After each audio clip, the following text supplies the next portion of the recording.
गांधी के flying kiss का मामला लगातार सुर्खियों में बना हुआ है। तमाम जो नेता हैं, महिला नेता हैं, उनकी ओर से बयानबाजी की जा रही है कि राहुल गांधी ने फ्लाइंग किस किया था या नहीं किया था, या किया था तो वो कितना सही है और कितना गलत है, किस भाव से किया था और क्या उन्हें करना चाहिए था या नहीं करना चाहिए था। और कुछ जो नेता हैं बीजेपी के, उनकी ओर से तो उनके पूरे परिवार पे ही आरोप लगाए जा रहे हैं, उनकी संस्कृति, सभ्यता, उनके संस्कारों पर आरोप लगाए जा रही हैं। लेकिन ये पूरा मामला क्या है और क्या वाकई ही जो स्मृति ईरानी की ओर से आरोप लगाए गए हैं उनमें कितनी सच्चाई है, जरा ये जानते और समझते हैं। क्योंकि जब राहुल गांधी सदन में बोल रहे थे आज से 2 दिन पहले, तब उनकी ओर से बयानबाजी की जा रही थी। तमाम तरीके के जो बयान थे वो बीजेपी पे दिए गए थे, मणिपुर को लेकर तमाम जो मुद्दे थे वो उठाए गए थे। ठीक राहुल गांधी के बोलने के बाद स्मृति ईरानी अपनी सीट से उठती हैं और राहुल गांधी के आरोपों का प्रत्यारोप करने के लिए, जवाब देने के लिए और तमाम तरीके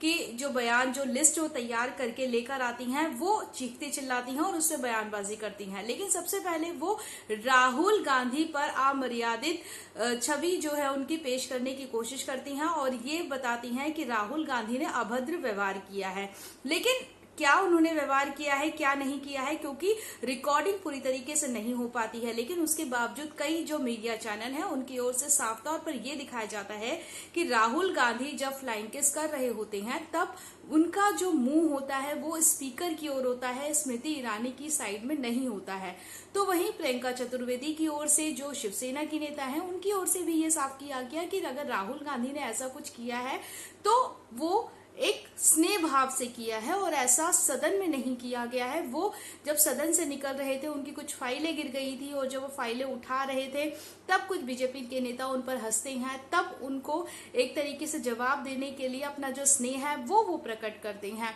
ऐसे तमाम तरीके की जो अटकलें हैं वो हर नेता की ओर से लगाई जा रही है। लेकिन इसमें कितनी सच्चाई है और कितनी सच्चाई नहीं है वो तो राहुल गांधी ही बता सकते हैं, ये स्मृति ईरानी ही बता सकती हैं जिनकी ओर से ये आरोप लगाए जाते हैं। क्योंकि कई बार ऐसा हो चुका है कि जब भी बीजेपी किसी बड़े मामले में फंसती है तो वो गांधी परिवार पर निशाना साधना शुरू कर देती है। चाहे अडानी का मामला हो, चाहे भ्रष्टाचार का, चाहे मणिपुर से जुड़ा हुआ मामला है, सीधे जो अपने जो दाग हैं वो कम करने के लिए, वो धुंधले दिखाने के लिए जो गांधी परिवार के जो दाग है उन्हें उजागर करने की जो कोशिश है वो बीजेपी की ओर से की जाती रही है और ऐसा हमेशा देखने को मिला है। मणिपुर के मुद्दे पर भी यही देखने को मिला कि स्मृति ईरानी मणिपुर के मुद्दे पर इतना नहीं बोलती जितना वो राहुल गांधी के फ्लाइंग किस का मुद्दा जो उठाने में वो व्यस्त हो जाती हैं। और स्मृति ईरानी का साथ देने के लिए तमाम जो दूसरी बीजेपी की महिला सांसद है वो भी सामने आ जाती हैं और उनकी ओर से भी ये आरोप लगाए जाते हैं कि राहुल गांधी ने ऐसा किया है। पूरी जो एक लिस्ट बनाई जाती है उसमें जो तमाम जो महिला बीजेपी की सांसद है उनकी ओर से जो लोकसभा के स्पीकर हैं उनको शिकायत की जाती है। हालांकि हेमा मालिनी की ओर से साफ तौर पर यह कहा गया कि उन्होंने ऐसा कुछ करते हुए नहीं देखा राहुल गांधी को। लेकिन सवाल ये खड़ा होता है कि वो लोकसभा जहां पर